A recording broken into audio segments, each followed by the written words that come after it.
New allegations of sexual abuse by a coach, this time at Syracuse University, proves that our children are vulnerable to sexual predators, even in what we used to think were safe places, like college athletic programs. On top of the alleged abuse of minors, in this case and in the one at Penn State, these universities didn't act to protect kids when charges were first raised years ago. What can be done to keep our children safe from sexual assault? California Congresswoman Karen Bass has introduced the Speak Out to Stop Child Abuse Act. Congresswoman, welcome back to Washington Watch. Thank you. Thank you. It's nice to be on again. Now, exactly what do you want to achieve with this particular bill if it becomes law? Well, first of all, it is a beginning step. Basically, what the bill says is that any adult who witnesses or is aware of sexual abuse, that they have to report it. They have to do something. They have to report it to the police. They have to report it to Child Protective Services.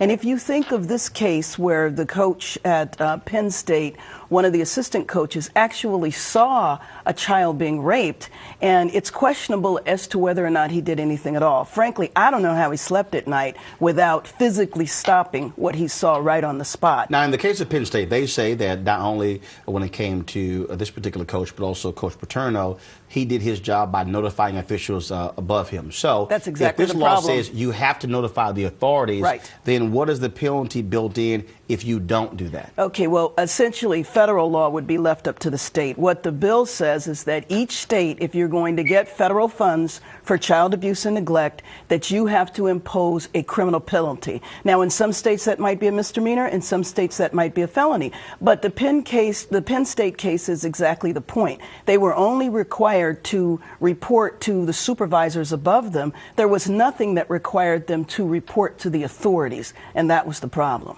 Now, clearly, you have a divided house. I mean, you know, how in the world, I don't know how in the world you guys get any work done over there with both sides on opposite ends. And so, do you have bipartisan support for this Absolutely. bill? How many folks have already signed up to it? And when do you think it might even come up for a vote? Well, we're just getting started, but we started with bipartisan support. And I have to say that one of the things I did when I first came to Congress was form the Congressional Caucus on Foster Youth. And I have found over the years that this is an issue that brings both sides of the aisle together on. So we have about 14 co-sponsors of the bill right now. We're just getting started, but we do have bipartisan support. And the first step that we hope to happen will be after the first of the year, a hearing in the appropriate committee. So that's what we're working on right now. Now, you talk about the work of dealing with foster children. Earlier in the show, we talked about former Speaker of the House, Newt Gingrich, and his comments with regards to poor children.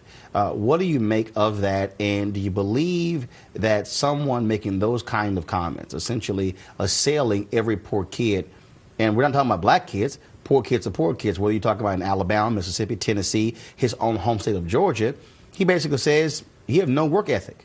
Well, you know, I think that we need to remember this is nothing new. I mean, Newt Gingrich launched an attack on poor children in the 1990s and essentially said that the way we needed to deal with them was to just take them away from their parents and start orphanages. So I think we need to dial back into Newt Gingrich's history, but I think it's a perfect example of why he's completely unfit to be the commander-in-chief, to be the president of the United States. We need to remember his past. Not much has changed with Newt. When we talk about those kind of comments, when we talk about this issue when it comes to child sex allegations, how do we as a nation confront the reality of some kids who are so vulnerable?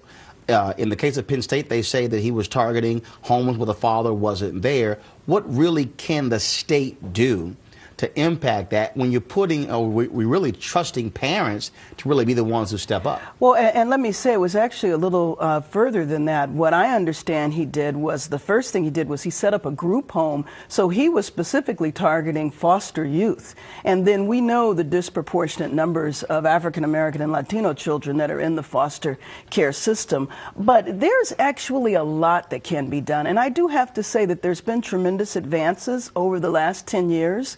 But the bottom line is that when we look at a youth who is in the foster care system, our vulnerable youth, the bottom line is that they need the same thing that as any middle class youth needs. They need the stability, they need the permanency of a family, they need social support, educational support. And so, again, working in a bipartisan fashion with the Congressional Caucus on Foster Youth and looking at it long term, we do want to transform the entire system to make even further improvements. One of the things that happened this week, the Senate would not move forward when it came to extending the payroll tax deduction.